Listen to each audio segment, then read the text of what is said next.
ओम शांति। 29 अक्टूबर 2025 के ईश्वरीय महावाक्य है। पहले सुनते हैं मुरली के मुख्य पॉइंट्स।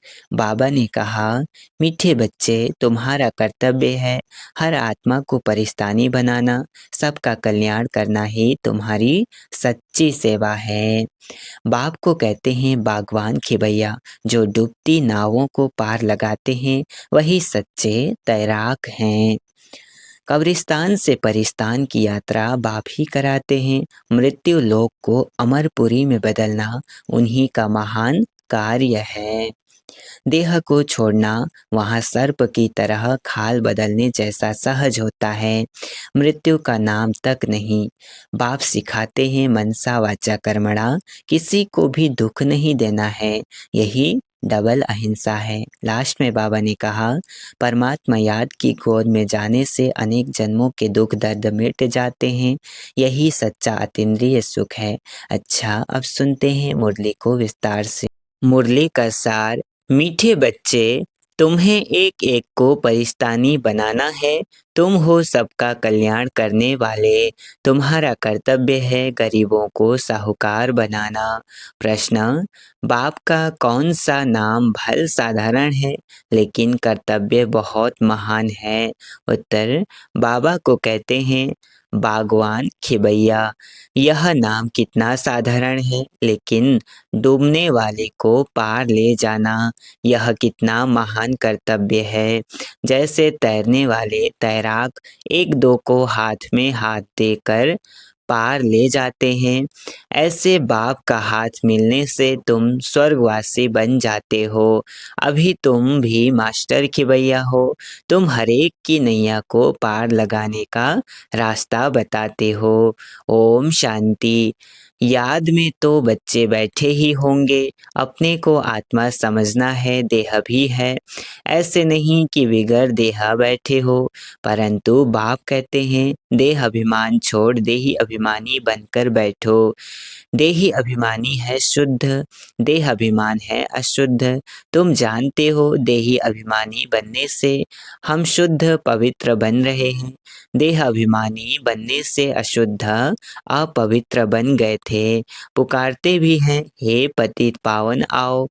पावन दुनिया थी, अभी पतित है, फिर से पावन दुनिया जरूर होगी। सृष्टि का चक्र फिरेगा।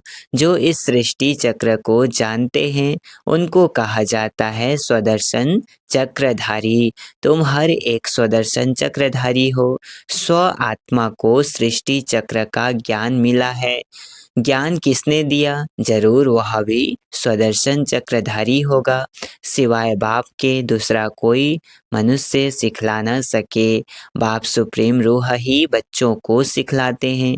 कहते हैं बच्चे, तुम देही अभिमानी बनो। सतयुग में यह ज्ञान अथवा शिक्षा देने की दरकार नहीं रहेगी। न वहाँ भक्ति है, ज्ञान से वर्षा मिलता है। बाप श्रीमत देते हैं, ऐसे तुम श्रेष्ठ बनेंगे। तुम जानते हो हम कब्रिस्तानी थे, अब बाप श्रेष्ठ परिस्तानी बनाते हैं। यह पुरानी दुनिया कब्र दाखिल होनी है। मृत्यु लोक को कब्रिस्तान ही कहेंगे। परिस्तान नई दुनिया को कहा जाता है। ड्रामा का राज बाप समझाते हैं। इस सारी सृष्टि को भंभोर कहा जाता है। बाबा ने समझाया है सारी सृष्टि पर इस समय रावण का राज्य है। दशहरा भी मनाते हैं, कितना खुश होते हैं। बाप कहते हैं सब बच्चों को दुख से छुड़ाने मुझे भी पुरानी रावण की दुनिया में आना पड़ता है। एक कथा सुनाते हैं। कोई ने पूछा, पहले तुमको सुख चाहिए या दुख? तो बोला सुख चाहिए।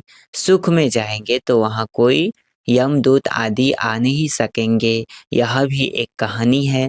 बाप बतलाते हैं सुखधाम में कभी काल आता नहीं है, अमरपुरी बन जाती है। तुम मृत्यु पर जीत पाते हो। तुम कितने सर्वशक्तिमान बनते हो। वहाँ कभी ऐसे नहीं कहेंगे कि फलाना मर गया। मरने का नाम ही नहीं। एक चोला बदल कर दूसरा लिया। सर्प भी खल बदलते हैं न। तुम भी पुरानी खाल छोड़ नई खाल अर्थात शरीर में आएंगे, वहाँ 5 तत्व भी सतो प्रधान बन जाते हैं। सब चीज़ें सतो प्रधान हो जाती हैं। हर चीज़ फल आदि दी बेस्ट होते हैं। सतयुग को कहा ही जाता है स्वर्ग। वहाँ बहुत धनवान थे। इन जैसा सुखी विश्व का मालिक कोई हो न सके। अभी तुम जानते हो हम ही यहाँ थे, तो कितनी खुशी होनी चाहिए। एक एक को परिस्तानी बनाना है, बहुतों का कल्याण करना है। तुम बहुत साहूकार बनते हो, वह सब हैं गरीब। जब तक तुम्हारे हाथ में हाथ न मिले तब तक स्वर्गवासी बन न सकें। बाप का हाथ तो सबको नहीं मिलता है, बाप का हाथ मिलता है तुमको। तुम्हारा नाम, तुम्हारा हाथ फिर मिलता है औरों को। बाप का हाथ मिलता है तुमको और तुम्हारा हाथ मिलता है फिर औरों को। औरों का फिर मिलेगा औरों को, है ना। सबको सपोर्ट करना है, आप समान बनाना है ना, बाबा का बच्चा बनाना है। जैसे कोई तैरने वाले होते हैं तो एक एक को उस पार ले जाते हैं। तुम भी मास्टर खिवैया हो, अनेक खिवैया बन रहे हैं। तुम्हारा धंधा ही यह है, हम हर एक की नैया पार लगाने का रास्ता बताएं। खिवैया के बच्चे खिवैया बने। नाम कितना हल्का है, बागवान खिवैया। अब प्रैक्टिकल तुम देखते हो। तुम परिस्तान की स्थापना कर रहे हो। तुम्हारे यादगार सामने खड़े हैं। नीचे राजयोग की तपस्या, ऊपर में राजाई खड़ी है। नाम भी दिलवाड़ा बहुत अच्छा है। बाप सबकी दिल लेते हैं, सबकी सदगति करते हैं। दिल लेने वाला कौन है, यह थोड़े ही किसको पता है। ब्रह्मा का भी बाप शिव बाबा है। सबकी दिल लेने वाला बेहद का बाप ही होगा। तत्वों आदि सबका कल्याण करते हैं, यह भी बच्चों को समझाया है।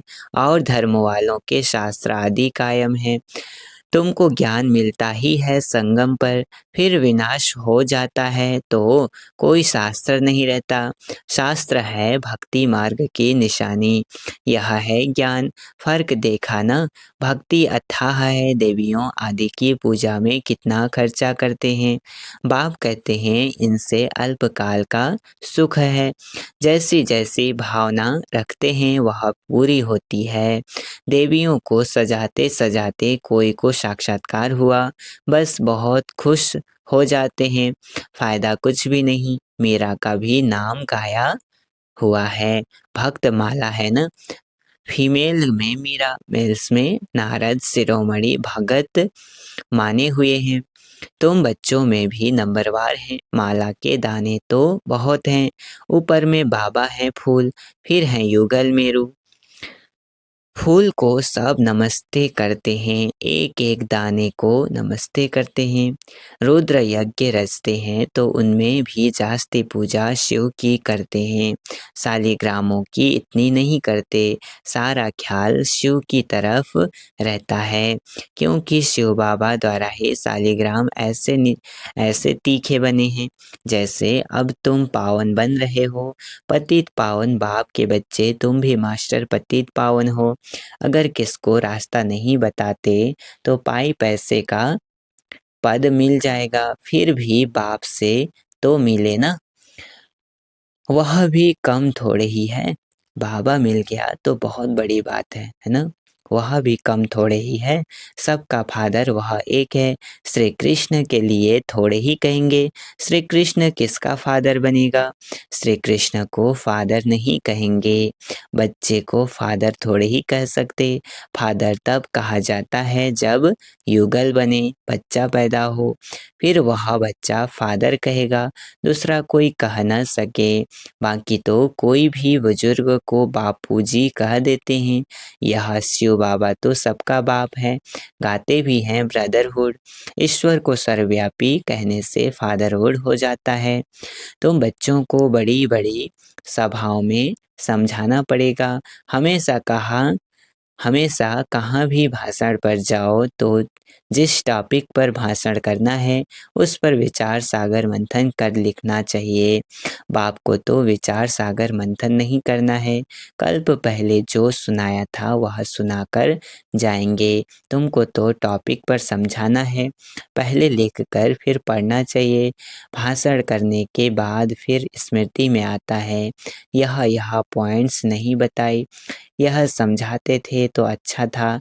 ऐसे होता है, कोई ना कोई पॉइंट्स भूल जाती है। पहले पहले तो बोलना चाहिए, भाई बहनों आत्माभिमानी होकर बैठो, यह तो कभी भूलना नहीं चाहिए। ऐसे कोई समाचार लिखते नहीं हैं, पहले पहले सबको कहना है आत्माभिमानी हो बैठो। तुम आत्मा अविनाशी हो, अभी बाप आकर ज्ञान दे रहे हैं। बाप कहते हैं मुझे याद करने से विकर्म विनाश होंगे। कोई भी देहधारी को मत याद करो, अपने को आत्मा समझो। हम वहाँ के रहने वाले हैं, हमारा बाबा कल्याणकारी शिव है, हम आत्माएं उनके बच्चे हैं। बाप कहते हैं आत्माभिमानी बनो, मैं आत्मा हूँ। बाप की याद से विकर्म विनाश होंगे, गंगा स्नान आदि से विकर्म विनाश नहीं होंगे। बाप का डायरेक्शन है तुम मुझे याद करो। वो लोग गीता पढ़ते हैं, यदा यदा ही धर्मस्य कहते हैं, परंतु अर्थ कुछ नहीं जानते। तो बाबा सर्विस की राय देते हैं। शिव बाबा कहते हैं अपने को आत्मा समझ शिव बाबा को याद करो, वह समझते हैं। श्री कृष्ण ने कहा, तुम कहेंगे शिव बाबा हम बच्चों को कहते हैं मुझे याद करो, जितना मुझे याद करेंगे उतना सतो प्रधान बन उच्च पद पाएंगे। एम ऑब्जेक्ट भी सामने है, पुरुषार्थ से उच्च पद पाना है, उस तरफ वाले अपने धर्म में उच्च पद पाएंगे। हम दूसरे के धर्म में जाते नहीं हैं, वह तो आते ही पीछे हैं।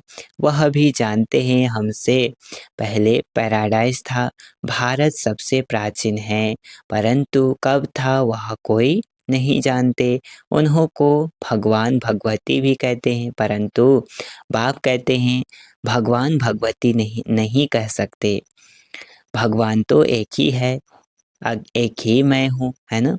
हम ब्राह्मण हैं, बाप को तो ब्राह्मण नहीं कहेंगे, वह है ऊंचते ऊंच भगवान, उनके शरीर का नाम नहीं है। तुम्हारे सब शरीर के नाम पढ़ते हैं, आत्मा तो आत्मा ही है, वह भी परम आत्मा है। उस आत्मा का नाम शिव है, वह है निराकार, न सूक्ष्म न स्थूल शरीर है।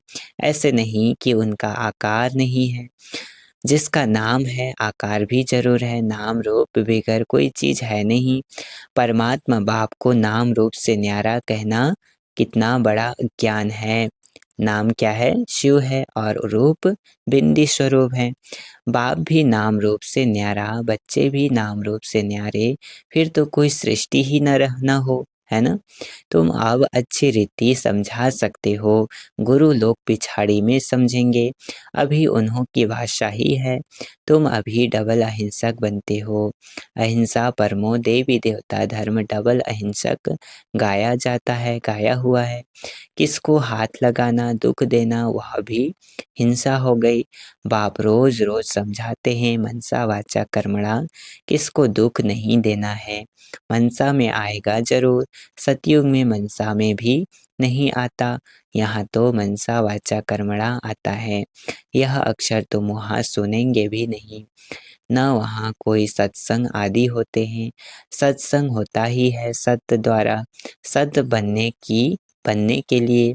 सत्य एक ही बाप है। बाप बैठ नर से नारायण बनने की कथा सुनाते हैं, जिससे तुम नारायण बन जाते हो।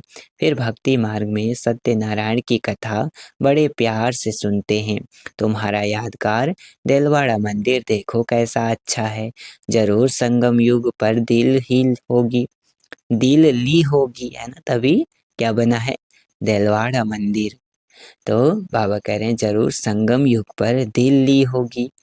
आदि देव और देवी बच्चे बैठे हैं, यह है रियल यादगार। उनकी हिस्ट्री ज्योग्राफी कोई नहीं जानते सिवाय तुम्हारा ही यादगार है। यह भी वंडर है। लक्ष्मी नारायण के मंदिर में जाएंगे तो तुम कहेंगे यह हम बन रहे हैं, क्राइस्ट भी यहाँ है। बहुत कहते हैं क्राइस्ट बेगर रूप में है, क्राइस्ट बेगर रूप में है। बहुत कहते हैं, क्या कहते हैं? क्राइस्ट बेगर रूप में है। तमो प्रधान अर्थात बेगर हुआ ना, पुनर्जन्म तो जरूर लेंगे ना। श्री कृष्ण प्रिंस सो अब बेगर है, गोरा और सांवरा। तुम भी जानते हो भारत क्या था, अब क्या है। बाप तो है ही गरीब निवाज, मनुष्य दान पुण्य भी गरीबों को करते हैं। ईश्वर अर्थ बहुतों को अनाज नहीं मिलता है। आगे चल तुम देखेंगे बड़े बड़े साहूकारों को भी अनाज नहीं मिलेगा। गांव गांव में भी साहूकार रहते हैं ना, जिनको फिर डाकू लोग लूट जाते हैं। मर्तबे में फर्क तो रहता है ना। बाप कहते हैं पुरुषार्थ ऐसा करो जो नंबर 1 में आओ। टीचर का नाम है सावधान करना, पास विद ऑनर होना है। यह बेहद की पाठशाला है, यह है ही राजाए स्थापन करने के लिए राजयोग। फिर भी पुरानी दुनिया का विनाश होना है, नहीं तो राजाई कहाँ करेंगे। यह तो है ही पतित धरनी। मनुष्य कहते हैं गंगा पतित पावनी है, बाप कहते हैं इस समय 5 तत्वों सब तमो प्रधान पतित हैं। सारा गंद कीचड़ा आदि वहाँ जाए पड़ता है। क्या कहा? सारा गंद कीचड़ा आदि वहाँ जाए पड़ता है। मछलियाँ आदि भी उसमें रहती हैं। पानी की भी एक जैसे दुनिया है। पानी में जीव कितने रहते हैं, बड़े बड़े सागर से भी कितना भोजन मिलता है। तो गांव हो गया ना। गांव को फिर पतित पावन कैसे कहेंगे? बाप समझाते हैं मीठे मीठे बच्चे, पतित पावन एक बाप है। तुम्हारी आत्मा और शरीर पतित हो गया है, अब मुझे याद करो तो पावन बन जाएंगे। तुम विश्व के मालिक खूबसूरत बन जाते हो। वहाँ दूसरा कोई खंड होता नहीं। भारत का ही ऑलराउंड पार्ट है। तुम सब ऑलराउंडर हो। नाटक में एक्टर नंबरवार आते जाते हैं, यह भी ऐसे हैं। बाबा कहते हैं तुम समझो हमको भगवान पढ़ाते हैं। हम पतित पावन गॉड फादरली स्टूडेंट हैं।